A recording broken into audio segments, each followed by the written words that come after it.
Hey guys, this is No Solution. I'm Scott, and the cull has begun. This is going to be a blowing off the dust where I go through some stuff in my collection I haven't listened to in a while. But the goal of it is kind of to get rid of things, and I want to talk just briefly about how I feel like I need to keep things because they are classics or they're highly regarded or they're important albums, but I don't really listen to them, and I don't see myself listening to them much ever again. So when I go through my shelf, I'm scrolling through, and I realize that some things have been there so long my eye just doesn't even register it. I just like skip right over it. So let's do some examples, I guess. Here's the big one. At the Gates. At the Gates. I was into this at the time, as everybody was. Not everybody, I know. It's cool to say you weren't, but a lot of people were. This was a really big album at the time. And I went back and I got, all these. And for some reason I got this comp. It's got like 2 demo tracks on it. Like, what the fuck? Why'd I do that? But I just realized going through actually forcing myself to look at every title, and I was like, I don't ever friggin' listen to At the Gates. What am I doing? So I kind of put them on for a little bit, and I started with this one, and after like 4 songs, I realized I was just waiting for it to be done. What the hell? So, yeah, I struggle with that. For some reason, I think this needs to be like a library of important albums, but it's for me. And if I don't listen to them, it doesn't make any sense to keep them. So I'm definitely getting rid of these. I'm considering keeping this just cause, but I really probably shouldn't even keep this one.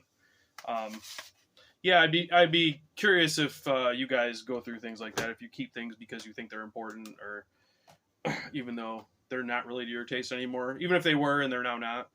Here's another one, Atheist. I've had this forever. I've listened to it a lot. It just doesn't do anything for me, man. And I'm not saying it's a bad album. Obviously, they're great musicians. A lot of people love this, but it's not for me. I'm gonna let this one go.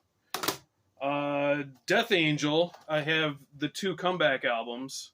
Realize I don't ever listen to these, so put them on, and I was like, it's okay. I don't know. Truthfully, I don't really listen to old Death Angels either, but I'm not ready to get rid of those. So these got to go too. So I'm considering adopting a 1 in, 1 out policy, which I've heard people do. If you buy one, you got to get rid of one. I always thought that was crazy. How could you do that? But actually making hard choices and going through and looking at what I have, I think I can probably do it. So, yeah, now that that's out of the way, let's go through some of the things I've been listening to. Age of Silence. This is their EP Complications from 2005. Norwegian band, kind of in the avant-garde, kind of proggy metal vein. Think like early 2000s Arcturus. Kind of an all-star lineup. Hellhammer is the drummer. Lars from Borknagar does the vocals. It's a project. Andy Winter writes all the music and does the keyboards, who was kind of making waves around that time. He had the band Winds, and then he had his own solo stuff. I don't know what he's doing anymore, but I always had good memories of this, but I hadn't listened to it in forever, and I put it on, and I do really still like this. So this is something I need to revisit more often. Yeah, like I said, like that early 2000s kind of post-metal type stuff. If you're into that, you might want to check this out. This is not really extreme at all. It's not black metal at all, even though it has black metal musicians in it. Just a really interesting listen. And the concept is cool. It's like about a shopping mall opening in hell. So they did a full length and then this, and then they haven't done anything since. So I'm assuming the project is dead. This was a weird one that my eye just kind of passed over. Lid in the Mushroom. Filed in my anathema section because Danny Kavanagh is the guitarist on this, and the vocalist is Eric Wagner of Trouble. I don't know how this happened, but they did one album. it's okay. It's kind of like what it looks like. It's kind of psychedelic, a bit stoner, not really heavy at all in any spots. It's very pleasant and groovy.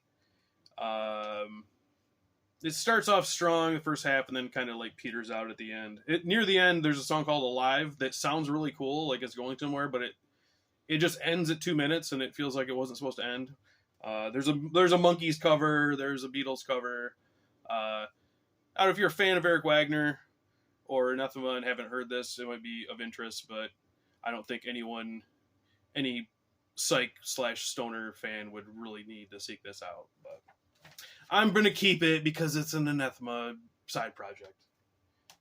Because I'm still crazy. I mean, I'm trying not to be, but there are some things I can't get rid of. Here's one, Cemetery Filth, Dominion, from, I believe, 2018 on Dark Descent. This was a super hyped album, as I remember, and I got it, and I was like, yeah, that's pretty cool, and it went on the shelf and got forgotten. It's fine, old school death metal, but I just can't, it doesn't connect to me. Like, I listen to it, and then it goes on the shelf, and I forget that it exists. I would rather, I mean, this is kind of silly, it's not based on the quality. If this came out in, like, 1992, I'd be more apt to be into it, I think, which is not fair at all, but that's just kind of where I'm at. So, I'm much more likely to enjoy a second-tier black metal project than I am a new death metal band. That's just kind of where my tastes are now. And I'm almost 50, so I don't see it really switching much from that. So this will probably be a VCLT at some point to somebody. Right. Moving on. Crowned in Earth with the name I don't remember. Visions of the Haunted. This came out on Shadow Kingdom. I believe this was a Hell's Head Bash purchase. At Hell's Head Bash, they had just bins and bins of dollar CDs, and it was a lot of Shadow Kingdom stuff, a lot of overstock Shadow Kingdom stuff. So I believe that's where I got this. This is probably, as you can guess from the cover, this is Sabbath Worship. It's done by a guy named Kevin Lowry. It's his project. He did have a drummer on it with him from the UK. I will give him credit. He didn't try to impersonate Ozzy in the vocals, so that's nice. When I hear a band like this and then they've got an Ozzy light vocalist, I'm like, I kind of groan. But it's a little bit proggy. It's pleasant to listen to, but again, this is not a style that I feel like I need every album that's in this style. So this will also be going in the VCLT pile. Right, we got... Alright, content alert on this one. This is Cold Grave with Infernal. Not sure where I got this. This might have been like a mystery grab bag type deal. Okay, so... the label's called NS Propaganda, so there you go. There's your warning. As far as I can tell, there's no NS material on this, but it's the project of one guy who has a million bands, and some of his bands are NS. So, fair to say, if you're sensitive about that, you probably should steer clear of this one. So this one started, and I was about to chuck it right away. It's, I would say, second tier Marduk, the first song, really speedy black metal. Then the second song, they kind of go into like a really catchy kind of vocal pattern, guitar and vocal pattern that reminded me of NWO by Ministry. Not what I would expect after the first song.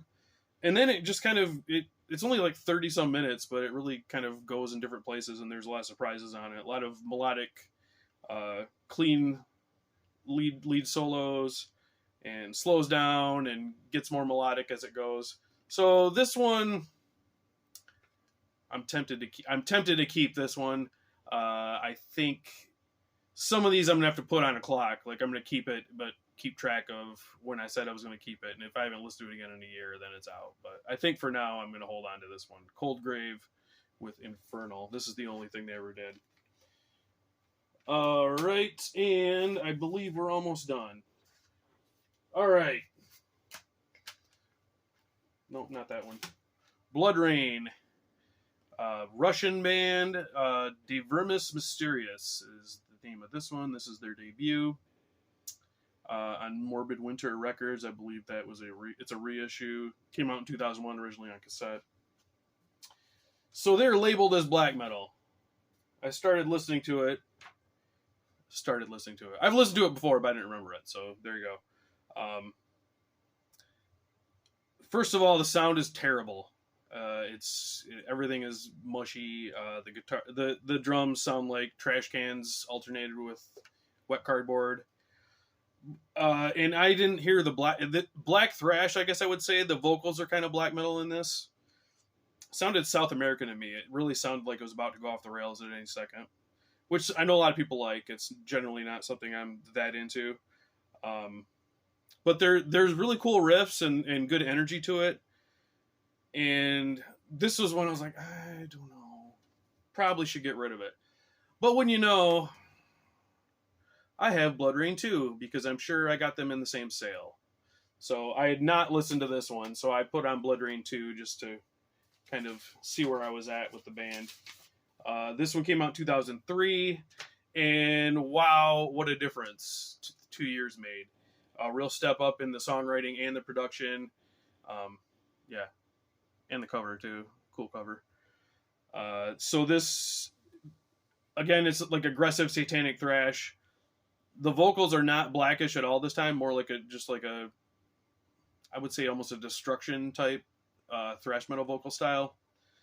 And lots of cool bass fills that weren't in the first one, and there's some like kind of choirish parts. So they really did change it up on this one.